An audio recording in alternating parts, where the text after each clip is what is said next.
Dear friends, welcome to another episode of Geopolitical and Military News. In this video, we will discuss the intensification of Russian attacks on the Ukrainian combat front, with Vladimir Putin racing against the clock before the arrival of U.S. military aid. Last Saturday, April 20th, the U.S. Congress finally approved the nearly $61 billion package of military aid for Ukraine, a package whose approval had been postponed since October of last year. Due to all this delay, Russia, taking advantage of Ukrainian exhaustion after the tremendous effort during the failed offensive launched in June, initiated a series of attacks and offensives that resulted in some victories, such as in Avdiivka, at the gates of Donetsk, with stocks dangerously low.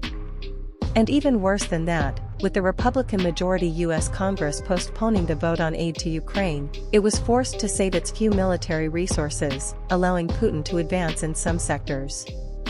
But from now on, with the approval of the aid package by Congress, Ukraine will begin to receive all the weapons and ammunition it desperately needs to defend itself against Russian aggression.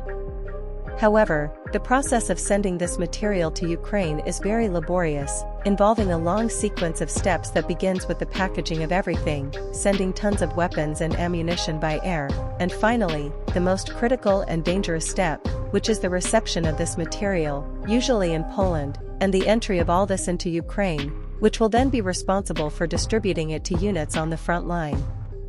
This means that, at best, Ukrainian soldiers on the front line will only effectively start receiving them within 3 or 4 weeks. Therefore, in this relatively short period of time, Ukraine will remain vulnerable, with stocks of weapons and ammunition at very low levels and, therefore, unable to withstand strong Russian attacks. For Vladimir Putin, this is his last great opportunity to attack a still weakened and unarmed Ukraine.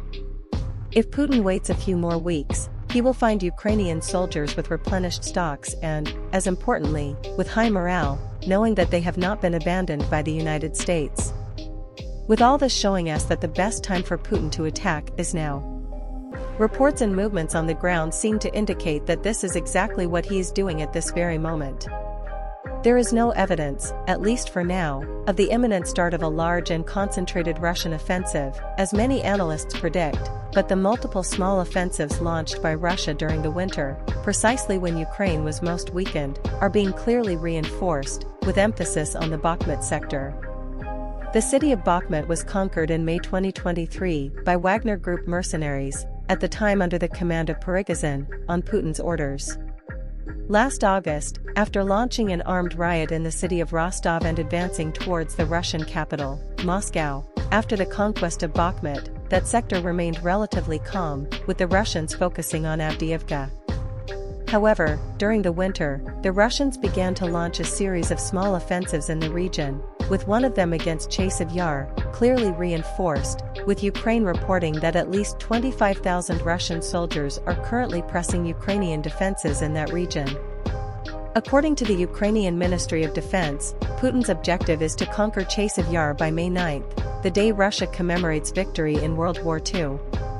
Chasiv Yar is small, with an estimated population of 12,000 inhabitants before the war, but, as it is located on elevated terrain, its conquest would reinforce Russian positions in the region, further complicating any future Ukrainian attempts to advance through the area, in addition to, obviously, acting as an important propaganda victory for the Kremlin's propaganda machine. There is also a clear increase in Russian pressure in the Avdiivka sector, with the Russians trying to exploit the recent conquest of the city while the Ukrainians are still trying to establish a new defensive line further back. As I mentioned earlier, there is, for now, no indication of the imminent start of a major Russian offensive. For months, Putin has been strengthening his army with new soldiers and new weapons and ammunition, mainly Iranian and North Korean. The goal of this is clear: to launch a new major offensive aiming to reconquer the areas lost in 2022, mainly in the Kharkiv sector, with many analysts predicting offensives also in the Kherson and even Odessa sectors. The realization of an offensive of this magnitude would involve many preparations and, mainly, a large concentration of troops and weapons, something that would not go unnoticed by satellites that are constantly observing the Russian rear.